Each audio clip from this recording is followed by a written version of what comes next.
নমস্কার বন্ধুরা, সুস্মিতার রান্নাঘর স্লাইস অফ লাইফে আরও একবার আপনাদের সকলকে স্বাগত জানাই। বাজারে এখন সবে নতুন এঁচড় ওঠা শুরু করেছে, তাই সিজনের প্রথম এঁচড় দিয়ে তৈরি করেছি এঁচড় চিংড়ি, যেটা প্রায় আমাদের সব বাঙালিরই ভীষণ প্রিয় একটা পদ। একদম বিয়েবাড়ির স্টাইলে আজকের এঁচড় চিংড়িটা আমি তৈরি করেছি। আশা করছি আপনাদের ভালো লাগবে আজকের ভিডিওটা। দেখে নিন কীভাবে আমি তৈরি করছি। এঁচড় চিংড়ি বানাবার জন্য আমি এখানে একটা কচি এঁচড় নিয়েছি, ওজনে 1 কেজি হবে। এঁচড়ের খোসা আগে থেকেই ছাড়ানো রয়েছে, কারণ দোকানে এভাবেই বিক্রি হচ্ছিল, তাই খুব বেশি ঝামেলা নেই এই এঁচড়টা কাটতে। এঁচড় কাটবার আগে আমি নিচে একটা কাগজ বিছিয়ে নিয়েছি, যাতে এঁচড়ের কষ লেগে জায়গাটা নোংরা না হয়। একটা ছোট বাটিতে কিছুটা সর্ষের তেল নিয়েছি। এবার যেটা দিয়ে কাটবো সেটার গায়ে প্রথমে তেল মাখিয়ে নিচ্ছি। একটু ধারালো ছুরি নেবেন কাটবার জন্য, না হলে কিন্তু কাটতে অসুবিধা হবে। আমি দেখুন বাঁ হাতে তেল নিয়ে ছুরির গায়ে মাখাচ্ছি, কারণ ডান হাতে মাখালে তখন ছুরির হ্যান্ডেল ধরবার সময় স্লিপ কাটবে আর এঁচড়গুলো কাটা যাবে না। তাই ছুরি বা চপার যেটার মধ্যেই তেল মাখান না কেন সবসময় বাঁ হাতের ব্যবহার করবেন। বাকি তেলটা হাতে মেখে নিলাম। এবার চাকচাক করে প্রথমে এঁচড়টা আমি কেটে নিচ্ছি। কেটে নেওয়া টুকরোগুলোকে ছোট ছোট পিস করে কেটে নেব, তবে তার আগে মাঝের যে শক্ত মতন অংশটা থাকে সেটাকে কেটে বাদ দিয়ে দেব। এই অংশটা অনেক বেশি শক্ত হয়, খাওয়া যায় না আর খেতে ভালোও লাগে না, তাই কেটে বাদ দিয়ে দিচ্ছি। শক্ত মতন অংশটা কেটে বাদ দিয়ে নেবার পর ছোট ছোট করে টুকরোগুলো কেটে নিচ্ছি। এভাবে সবকটা এঁচড়ই কেটে নেব। এঁচড় কেটে নেবার পর এঁচড়ের টুকরোগুলো নুন হলুদ জলে কিছুক্ষণ ভিজিয়ে রাখতে হবে, যাতে কাটবার পর টুকরোগুলো কালো হয়ে না যায়। একটা বড় বাটিতে কিছুটা জল নিয়ে এর মধ্যে আমি অল্প নুন হলুদ মিশিয়ে রেখেছি। এই জলের মধ্যে এখন এঁচড়ের টুকরোগুলো দিয়ে দিচ্ছি। এখানে নিয়েছি 250 গ্রাম চিংড়ি মাছ। আমি একটু বড় চিংড়ি নিয়েছি, তবে ছোট চিংড়ি বা কুচো চিংড়ি দিয়েও রান্নাটা করতে পারেন। মাথা লাজা রেখেছি আর খোসা ছাড়িয়ে নিয়ে পিঠের নোংরা কালো শিরাগুলো ফেলে পরিষ্কার করে নিয়েছি। নুন হলুদ দিয়ে এখন মাছগুলোকে ম্যারিনেট করে নেব। সেই জন্য চিংড়ির বাটিতে দিচ্ছি 1/2 টিস্পুন নুন, 1/2 টিস্পুন হলুদ গুঁড়ো আর 1/4 টিস্পুন লঙ্কা গুঁড়ো। এবার ভালোভাবে নুন হলুদ মাছের গায়ে মাখিয়ে নিচ্ছি। নুন হলুদ দিয়ে মাছগুলোকে ম্যারিনেট করে রেখে দেব। এঁচড় সেদ্ধ করবার জন্য একটা কড়াই গরম হতে বসিয়েছি। নুন হলুদের যে জলের মধ্যে এঁচড়ের টুকরোগুলো ভেজানো ছিল সেই জলেই সেদ্ধ করব, তাই জল সমেতই এঁচড়ের টুকরোগুলো কড়াইয়ের মধ্যে আমি ঢেলে দিচ্ছি। সেদ্ধ করবার সময় এর মধ্যে দিয়ে দিচ্ছি 1 টেবিল স্পুন সর্ষের তেল। এভাবে এঁচড় সেদ্ধ করলে এর মধ্যে কষটা বেরিয়ে যাবে, রান্না হতে সময়টাও কম লাগবে আর খেতেও অনেক সুস্বাদু হবে। এবার কড়াইটা ঢেকে দিয়ে বেশি আঁচে সেদ্ধ করে নেব। এভাবে আমি 10 মিনিট রেখেছিলাম। এঁচড় সেদ্ধ হয়ে গেছে। এখন গরম জল থেকে এগুলোকে তুলে নিয়ে অন্য একটা পাত্রে রেখে দেব। এবার একটা কড়াইতে 2 চামচ সর্ষের তেল গরম করে নিচ্ছি। তেল গরম হয়ে গেলেই দিয়ে দিচ্ছি এর মধ্যে নুন হলুদ মাখিয়ে রাখা চিংড়ি মাছগুলো। মাছগুলোকে উল্টে পাল্টে ভেজে নেব, তবে খুব বেশি সময় ধরে ভাজবো না।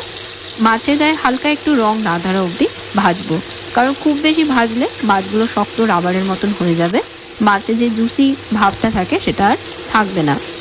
সেই জন্য মাছগুলোকে হালকা ভেজে তুলে নিতে হবে। মাছগুলো আমার ভাজা হয়ে গেছে। এবার ভাজা মাছগুলো আমি একটা পাত্রে তুলে নেব।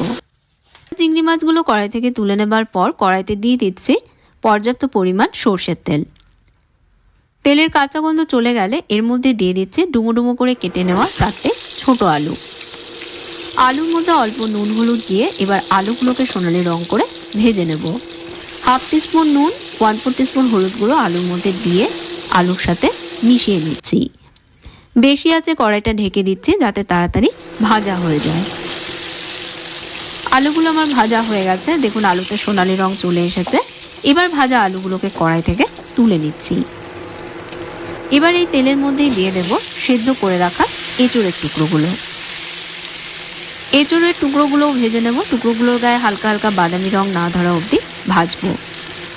বন্ধুরা, ছোট্ট একটা রিমাইন্ডার, আজকের ভিডিওটা যদি আপনাদের ভালো লাগে প্লিজ ভিডিওতে একটা লাইক দেবেন, শেয়ার করবেন ভিডিওটা, আর আমার চ্যানেলে সাবস্ক্রাইব করতে ভুলবেন না।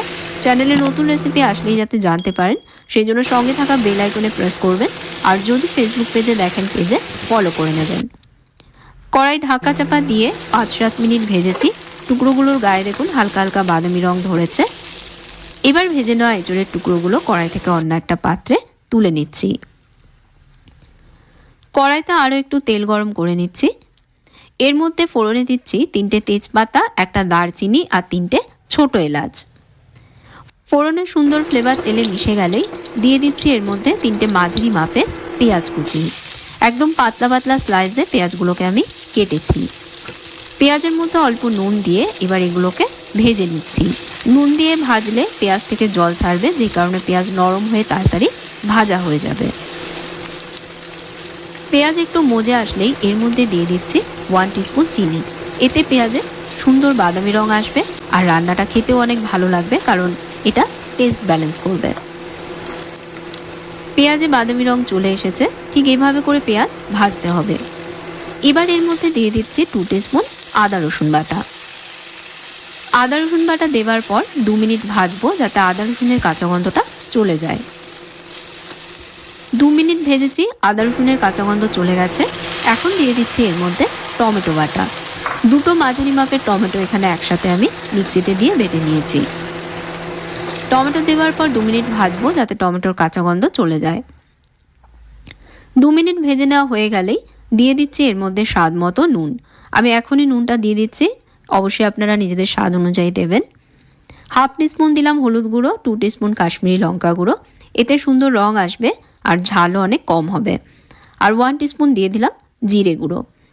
এবার মশলাগুলো সব একসাথে মিশিয়ে নিয়ে খুব ভালোভাবে কষাবো। এই সময় জল দেব না, এখন জল ছাড়াই এটাকে কষাবো। মশলাটা এমনভাবে কষাতে হবে যাতে মশলার কাঁচা গন্ধটা পুরোপুরি চলে যায়। কড়াইটা ঢেকে দিয়ে লো মিডিয়াম আঁচে কষাবো। মাঝে মাঝে একটু মিশিয়ে দেব যাতে কড়াইয়ের নিচে লেগে না যায় বা পুড়ে না যায়। তারপর আবারও ঢেকে দেব। এভাবে 4-5 মিনিট আমি কষিয়েছি। এখন এর মধ্যে দিয়ে দিচ্ছি একটু জল, 1/2 কাপ মতন জল এর মধ্যে দিয়ে দিলাম। জল দিয়ে সব মিশিয়ে নিয়ে কড়াইটা আবারও ঢেকে দেব। মশলা থেকে তেল না ছাড়া অবধি এখন কষাবো। মশলার চারধার থেকে দেখুন বন্ধুরা তেল ছেড়ে দিয়েছে। এই রান্নাতে মশলা কষানোই আসল। যত ভালোভাবে মশলা কষাবেন এঁচোড় চিংড়ির স্বাদ কিন্তু ততই ভালো হবে। এবার ভাজা আলু এঁচোড়গুলো এর মধ্যে দিয়ে দেব। মশলার সাথে আলু আর এঁচোড় মিশিয়ে নিয়ে এগুলোকেও একটু সময় কষাবো। 2-3 মিনিটের জন্য কড়াই ঢেকে দিয়ে লো মিডিয়াম আঁচে কষাবো। 2-3 মিনিট এভাবে কষিয়েছি। এখন ভাজা চিংড়ি মাছগুলো এর মধ্যে দিয়ে দিচ্ছি। আর দিচ্ছি 1 কাপ মতন জল। এঁচোড় চিংড়ি একটু মাখো মাখো খেতেই ভালো লাগে, সেই বুঝে আমি এখানে জল দিয়েছি। আপনারা যদি আর একটু গ্রেভি পছন্দ করেন তাহলে আরও একটু জল দিয়ে দেবেন। 5-6টা দিয়ে দিলাম গোটা কাঁচা লঙ্কা সুন্দর ফ্লেভারের জন্য। আবারও সব মিশিয়ে দিয়ে কড়াইটা ঢেকে দিচ্ছি। 4-5 মিনিট এভাবে রান্না করবার পর এখন আমি ঢাকনা সরাচ্ছি। আলু এঁচোড় সব সেদ্ধ হয়ে গেছে। নামানোর আগে সবশেষে এর মধ্যে দিয়ে দেবো 1/2 টিস্পুন গরম মশলা গুঁড়ো আর 2 টিস্পুন গাওয়া ঘি। দেবার পর সব একসাথে মিশিয়ে নিয়ে আরও 30 সেকেন্ড রান্না করব। তারপর এটাকে একটা পাত্রে নামিয়ে নেব। দেখুন বন্ধুরা, একটু চাপ দিলেই এঁচোড় একদম গলে যাচ্ছে আর আলুও খুব সুন্দরভাবে সেদ্ধ হয়েছে। তৈরি হয়ে গেল অনুষ্ঠান বাড়ির স্টাইলে এঁচোড় চিংড়ি। কেমন লাগলো আজকের ভিডিওটা আপনাদের অবশ্যই কমেন্টসে জানাবেন। ভালো লাগলে লাইক এবং শেয়ার করতে ভুলবেন না। আর আমার চ্যানেলে নতুন বন্ধু হলে অবশ্যই চ্যানেলে সাবস্ক্রাইব করবেন, সাথে ফেসবুক পেজেও আমায় ফলো করবেন। তাহলে আজকের মতন বিদায় নিচ্ছি বন্ধুরা। আপনারা ভালো থাকবেন, ভালো রাখবেন। ধন্যবাদ।